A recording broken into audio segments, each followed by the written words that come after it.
خلصت.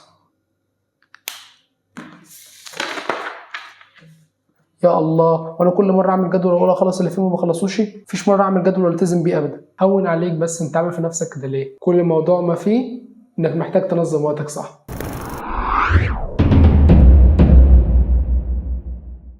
السلام عليكم ورحمة الله وبركاته. في كتير منكم حاسس ان وقته مش مكفيه وان مفيش بركة في اليوم، كل ما تحط جدول يا اما ما بتلتزمش بيه او ما تخلصش اللي فيه. ان شاء الله هنحل كل مشاكل تنظيم الوقت النهارده، من مدة مذاكرة الدروس او مدة مذاكرة اليوم عموما، وكمان النوم ومشاكله، تنام قد ايه في اليوم واقل فترة للنوم في اليوم قد ايه، وازاي تنظم يومك بحيث انه يجمع ما بين مذاكرة وراحة وترفيه، وهل الجداول مفيدة ليك ولا لا، وازاي تلتزم بيها، وطبعا تذاكر الصبح ولا بالليل. مبدئيا كده الاساس بتاعنا هو ان وقتك اهم حاجه عندك، ولازم تعرف ازاي تستغله بنسبه 100%، عشان لو عرفت ازاي تستغله صح هتبقى منتج جدا وتعرف تخلص كل اللي انت عايزه في يومك، وكمان تكون عملت اللي عليك، وكمان تاخد دفعه الدوبامين اللي كلنا عارفينها اللي بتاخدها بعد ما تخلص حاجه تقيله، وكمان ده هيساعدك انك تخلص التراكمات اللي عليك ان شاء الله. وده الفيديو جاي ان شاء الله، فاستنوه. وانا والله مش بشوقكم او بجمع مشاهدات ولا حاجه، واكيد كلكم عارفين انكم بتستفيدوا من الفيديوهات، لان انا بقدم لك خبرتي اللي انا عشتها السنه اللي فاتت في فيديو بسيط. كمان انا برد عليكم كلكم في الكومنتات، واللي عايز حاجه انا اقدر اقدمها له وما اتاخرش عليه.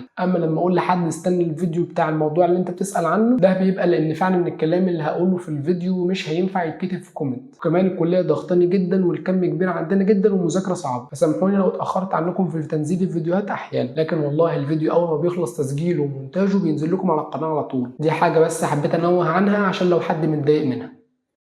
طبعا لازم تبقى عارف حاجة اسمها واجب الوقت، وهي انك هتسأل يوم القيامة عن وقتك فيما أبليت. ضيعته في لعب في غير وقت اللعب وانت المفروض تكون قاعد تذاكر دلوقتي، ولا عملت اللي عليك والمذاكرة اللي وراك النهاردة اللي المفروض تخلصها خلصتها وقاعد تلعب كنوع من الترفيه. لازم تكون طبعا فاهم كل الكلام ده كويس عشان هنبني عليه كل اللي جاي، وكمان عشان ما يجيلكش حالة الاحتراق او البرن اوت، وهي انك بتبقى مش قادر تقعد تذاكر خالص ولا طايق انك تقعد على الكتاب اصلا، عشان انت قعدت فترة طويلة جدا بتذاكر من غير اي نوع ترفيه او ترفيه اقل من المطلوب ليك، وبالتالي جات لك الحاله دي. عشان كده لازم تعرف تنظم وقتك كويس وما تضيعش وقتك في الفاضي، عشان تقدر توفر كل يوم وقت للترفيه. بالنسبه لطرق الترفيه اللي ما تضيعش بيها وقتك، فانا كنت عامل فيديو ازاي ترفع عن نفسك، يبقى شوفه بعد الفيديو ده. وكمان نضيف على الطرق دي انك تقعد مع اهلك وتتفضفض معاهم وتتكلم معاهم وتتناقش معاهم، وتضحكوا وتهزروا وتفك عن نفسك معاهم، وتخرج معاهم مره في الشهر مثلا، لاقي ان كده تقضي معاهم كام ساعه هناك. صدقني كل الحاجات دي هتفرق في نفسيتك كتير، وتخليك اقوى، وتخلي عندك دافع انك تكمل، وتخليك ما تقعش وتكمل لاخر المشوار باذن الله. طبعا لازم تبقى عارف ان من اساس تنظيم وقتك هو تنظيم استخدامك للموبايل. طبعا جزء كبير من استخدامك للموبايل هو استخدامك للسوشيال ميديا. عشان ما نكررش الكلام اللي كنا قلناه قبل كده في فيديو السوشيال ميديا، انا هقول لك النهارده على حاجات اضافيه تساعدك اكتر في التحكم في الموبايل. اول حاجه وهي وضع عدم الازعاج، وده موجود في كل الموبايلات. بيقفل لك الاشعارات عن كل التطبيقات وبيخليها تظهر في شريط الاشعارات بس ومن دون صوت، يخليك تفصل عن المذاكره. كمان انت المفروض قافل اشعارات كل تطبيقات السوشيال ميديا زي ما اتفقنا قبل كده، ولكن الوضع ده هيساعدك انك ما تتشتتش برساله حد بعتها لك على الموبايل وانت بتذاكر مثلا، سواء بقى بتذاكر PDF او بتسمع شرح لمدرب. بالمناسبه دي انا برشح جدا انك تذاكر وتسمع شرحك وفيديوهاتك على التاب بتاع المدرسه، لانه بيدخلك في مود المذاكره احسن بكتير من الموبايل، طبعا بسبب شاشته الاكبر حجما من الموبايل. وكمان الموبايل انت متعود انك تلعب عليه مش بتذاكر عليه، ومخك بيحاول يربط الافعال بمسبباتها. عشان كده اول ما بتمسك الموبايل بتلاقي نفسك بتفكر في لعبه تلعبها على الموبايل او انك تفتح السوشيال ميديا. عشان كده التاب هيكون خيار افضل بكتير للمذاكره من الموبايل. ولو حد عنده اليوتيوب او المنصات بتاعت المدرسين ما بتفتحش لان التاب لسه مش متهكر، واظن ان معظم التابات كده ان ما كانش كله، يدور على اليوتيوب على طريقه لتهكير التاب، وعادي انا مهكر التاب بتاعه، وفي فيديو انا هسيب لينكه في الوصف للتهكير. بس لازم يكون عندك لابتوب او كمبيوتر عشان تعرف تطبق الطريقه دي. وطريقه كمان تخليك تركز اكتر لو انت بتذاكر اوفلاين يعني من الكتاب، هي انك تقفل النت على الموبايل او على اي جهاز انت بتستخدمه عموما، او تركن الموبايل في اوضه ثانيه بحيث انه يكون بعيد عنك وما تفكرش فيه اصلا.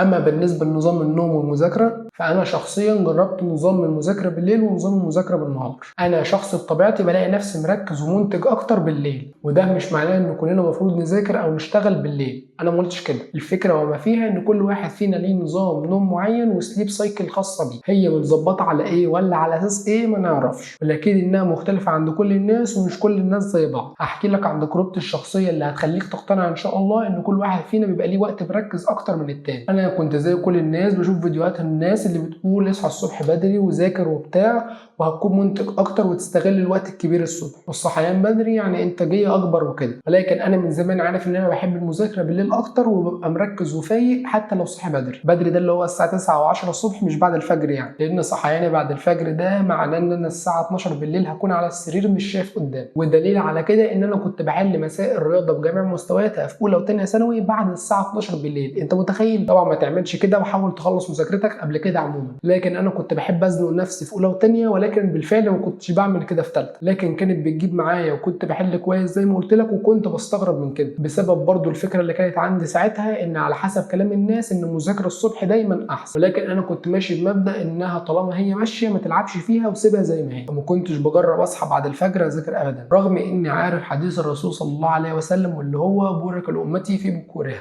وبالفعل في ثالثه ثانوي مشيت زي ما انا وما غيرتش النظام وما قررتش ان انا اصحى اذاكر بعد الفجر ابدا الا في بعض الاحيان في رمضان، وما كانش رمضان كله، لان رمضان كان ليه مواعيده اللي انا كنت محددها قبليه. لما يبقى يجي رمضان هيبقى في فيديو لتنظيم الوقت في رمضان ان شاء الله. ومشيت السنه الحمد لله بنظام المذاكره اللي مش الصبح اللي هو قبل الظهر خالص، ولكن كانت من بعد العصر لحد ما اجي انام اللي هي الساعه 11 ل 12 كده. طبعا كان في دروس قبل الظهر عادي، ولكن مذاكرتي لوحدي في البيت كانت من بعد العصر للساعه 11 ل 12 بالليل، لحد ما دخلت الكليه وجربت نظام ان انا انام الساعه 9:30 او 10 واصحى الساعه 5:30 بعد الفجر ابدا يومي، بحيث ان انا يبقى عندي وقت قبل الكليه اذاكر فيه، ولما ارجع اذاكر برضو تاني او اعمل اي نشاط تاني. لكن زي ما كنت متوقع بقيت بصحى الساعه 5:30 كل يوم، ماليش نفسي اذاكر ولا عايز اعمل اي حاجه. لو قعدت على الكتاب بلاقي دماغي مش عايز يستقبل المعلومات وبحسها لسه ما سخنتش. هي دماغك كده زي الكمبيوتر، لازم تصبر عليها شويه تحمل عشان ما تهنجش منه، مش تخش تشتغل عليه جامد كده مره واحده في الاول والا هيهنج منك. وانا للاسف المده اللي بحتاجها بعد ما اصحى عشان ابقى جاهز للمذاكره طويله شويه عني، عشان كده ما عرفتش استغل النظام ده خالص. زائد ان الساعه والساعتين اللي هما من 9 ل 12 بالليل بكون خلاص مش بذاكر وبجهز للنوم، وده هضيع عليا وقت وكنت ببقى مركز فيه جدا، وده هقلل انتاجيتي جدا وخلاني مش عارف اذاكر خالص. بس كده دي كانت تجربتي مع النوم. ملخص بتاعها انك المفروض بتنام من 6 ل 8 ساعات في اليوم، حتى لو ثانويه عامه، حتى لو ثانويه عامه. طب هتقول لي مش ده وقت اولى ان انا الم فيه المتراكم او اذاكر عموما؟ اقول لك النوم ضروري جدا لانه هيخليك تعرف تذاكر سواء النهارده او حتى بقيه الاسبوع. عشان كده انا لو ما كنتش بذاكر بربع جنيه وبكره الامتحان ذاكر اللي هقدر عليه، ومستحيل اطبق ابدا. اياك تطبق او ما تنامش كويس لانه هيضرك على المدى البعيد جدا جدا. هتلاقي نفسك ما فيكش طاقه انك تعمل اي حاجه ودايما عايز تنام. وكمان النوم مهم جدا عشان مخك يقدر يعمل معالجه للمعلومات اللي انت بتدخلها له. لما انت بتنام اصلا مخك بيعمل فلتره للمعلومات اللي انت دخلتها له وبيحتفظ بالمعلومات الاكثر اهميه. عشان كده النوم مهم لكل حاجه فيه، مهم لتظبيط معلوماتك الدراسيه او هرمونات الجسم او حتى لحالتك البدنيه اللي هتخليك فايق بعد ما تصحى. عشان كده لا غنى عن النوم الكافي لجسمك يا غالي.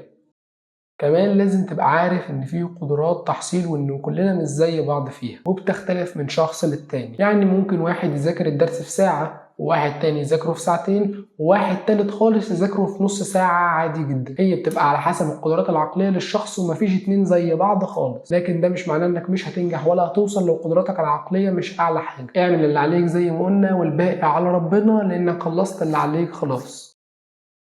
هل الجداول مفيدة ليك ولا لأ وازاي تعملها؟ مبدئيا كده الجداول طريقة لتنظيم الوقت عشان تحكم نفسك بميعاد معين تخلص فيه اللي وراك، ولكن انا شخصيا لا افضلها اطلاقا لكذا سبب. انها بتحسسك بتقل المهام اللي عليك لانك بتشوف الاسبوع كامل، وده بيحسسك بان المهام كبيرة وتقيلة. كمان انها في اغلب الاوقات بتكون غير منطقية. يعني انت ازاي عايز تفهمني انك هتسمع شرح وتذاكر من الكتاب وتحل كمان على 3 مواد في نفس اليوم؟ ممكن تفهمني؟ ما هو انتم بتعملوا كده وترجعوا تقولوا انا ما بخلصش اللي ورايا وما بنجزش اللي في الجدول، لكن انت اللي مبالغ وحاطط حاجات اكبر من طاقتك في يوم واحد، فبالتالي ما بتنجزش حاجه وتقعد تسوف وتاجل، وده هيوديك لحته التراكمات اللي هنتكلم عنها الفيديو الجاي ان شاء الله. لكن الحل واللي انا كنت بستخدمه شخصيا هو طريقه التاسكات او المهام اليوميه، وهو ان عندي درسين النهارده، واحد عربي وواحد انجليزي، واحد هنزله والتاني اونلاين. هاخد الاولاني الساعه 1 الظهر اونلاين والتاني هنزله الساعه 3 العصر، بحيث ان انا اسمع الشرح وبعدها اقعد اذاكره لوحدي وبعدين اقعد احل الواجب اللي المدرس بيحدده ليا. ده بعيدا ده الحل الاضافي اللي انا بحله لوحدي من كتاب تاني يعني. وكده انا اكون خلصت اللي عليا النهارده خلاص. عندي وقت فاضي بقى سواء قبلهم او بعدهم ارفع عن نفسي فيه او احل من كتاب تاني كحل الزياده زي ما اتفقنا. طبعا قلنا قبل كده ان ده ضروري جدا ليك، وكده يكون يومك خلص وهكذا. ولكن الخلاصه ان مواعيد دروسك هي اللي بيتبني عليها مواعيدك في اليوم كله. هتقول لي طب انا كل دروسي اونلاين وهم مش مثبتين مواعيد، اعمل ايه؟ اقول لك ثبت انت ميعاد لكل ماده. يعني مثلا العربي سبت وثلاث الساعه 10 الصبح، الكيمياء مثلا حد واربع الساعه 3 بعد العصر، الاحياء اثنين وخميس الساعه 5 بعد المغرب، الانجليزي مثلا سبت وثلاث الساعه 3 بعد العصر بعد ما تكون اخدت العربي وسمعت شرحه وذاكرته وحليت كمان عليه عادي. هو في فرق ما بينهم 5 ساعات اهو. مثلا نقول الفيزياء حد واربع الساعه 12 بعد الظهر بعد الكيمياء. على فكره دي ما كانتش مواعيدي، ودي مواعيد انا اخترعتها دلوقتي للتبسيط بس. انا عايزك تكون ماشي طول السنه بعقليه ان الوقت كده كده هيعدي، وانت اللي بتختار يا اما يعدي وانت عامل اللي عليك ولا لا. لو عدى وانت عامل اللي عليك ان شاء الله هتجني نتيجه تعبك دي اخر السنه. لو ما عملتش اللي عليك وقصرت وكسلت هتندم اشد الندم اخر السنه على كل لحظه تفتكرها انت كنت بتفكر فيها تقوم تعمل اللي عليك ولا تكمل كسل. وعشان انت مكمل لحد هنا وحابب تستفيد، انا بستخدم تطبيق يساعدني على المذاكره ويشجعني وكمان يحسب لي عدد ساعات مذاكرتي في اليوم، وهو تطبيق فورست. وبالمناسبه ده مش اعلان خالص، ده ترشيح شخصي مني لان انا بستخدمه وحابب افيدكم بيه. وهو طبعا تطبيق مجاني. التطبيق فكرته انك بتزرع شجره والشجره دي بتفضل تكبر طول ما انت ما مسكتش الموبايل وما قفلتش التايمر بتاعك، وده بيدل انك كنت مركز طول الوقت ده. في طريقتين لحساب الوقت في التطبيق. الاولى هي نظام تايمر، ودي انت بتحط مده معينه تكون خلصت مذاكره فيها وعندها العداد بيوقف عد، ولكن لو زودت عنها واندمجت في المذاكره فما تخافش هو هيحسبها من مده مذاكرتك عادي، وهيحسب الزياده وهيقول لك كانت قد ايه. اما النظام الثاني فهو نظام ستوب ووتش، وهو انك بتشغل التايمر وهو بيفضل يعد طول ما انت قاعد بتذاكر وما بيقفش الا لما انت توقفه بنفسك الى ما لا نهايه. الميزه بقى اللي في التطبيق اللي هتخليك تذاكر اكتر وتقلل التشتت عندك هي وجود ميزه الديب فوكس او التركيز العميق، ودي بتخليك كل ما تخرج من التطبيق وتفتح تطبيق تاني بيجي لك شاشه ممنوع تلمس اي حاجه براها غير انك ترجع للغابه بتاعتك وتكمل تركيز. ولكن العيب في النظام ده انك مش هتعرف تذاكر على موبايل بيه، لكن هو اختياري ممكن تفعله او لا. لكن التطبيق في العموم بيخليك متحمس اكتر للمذاكره بسبب فكره الزراعه، وانك تبني غابه لنفسك وتشوفها بتكبر قدامك كل ما تذاكر اكتر، وتلاقيك عمال تزيد في عدد الساعات اللي بتذاكرها كل يوم. وكمان بيخليك تركز اكتر على مذاكرتك بسبب خاصيه الديب فوكس اللي فيه. دي مميزات التطبيق كلها لو حابب تنزله وتستفيد بيه. اما اللي عنده مشكله الالتزام فاعرف انت وظيفتك ايه وانت هنا بتعمل ايه وعشان ايه. دلوقتي وظيفتك هي طالب ثانويه عامه يعني بتذاكر وبس. هل انت بقى عامل اللي عليك قدام ربنا وقدام نفسك ولا لا؟ يعني لما تقف قدام ربنا يوم القيامه هيقول لك انا مش هحاسبك على وقتك في الثانويه العامه عشان انت كنت بتستغله صح وكنت عامل اللي عليك، ولا هيقول لك تعالى هحاسبك على كل ثانيه ودقيقه انت ضيعتها في الفاضي وكنت سايب حاجات مهمه وراك المفروض تعملها وكنت قاعد على السوشيال ميديا؟ هل اهلك هيكونوا راضيين عنك ومبسوطين منك اخر السنه لانك عملت اللي عليك مش عشان جبت المجموع اللي هم عايزينه؟ اهلك صدقني لو شافوك عامل اللي عليك مش هيفكروا لو للحظه انهم يلوموك على حاجه هي مش في ايدك وهي النتيجه، لان زي ما احنا عارفين احنا علينا السعي وعلى الله التوفيق والنتيجه. واهلك بيحبوك واكيد عايزين لك الخير ومش عايزين يشوفوك مكسور او حزين اخر السنه بسبب انك ما جبتش المجموع اللي انت عايزه بسبب تقصيرك. اعمل اللي عليك، وزي ما قلت لك النتيجه دي مش بتاعتك خالص، دي بتاعت ربنا وعلى الله التسهيل. واعقد عزمك وتوكل على ربك. خلي عندك يقين ان مهما رحت فين فكله بقدر ربنا. اي كليه هتخشها فهي قدرك،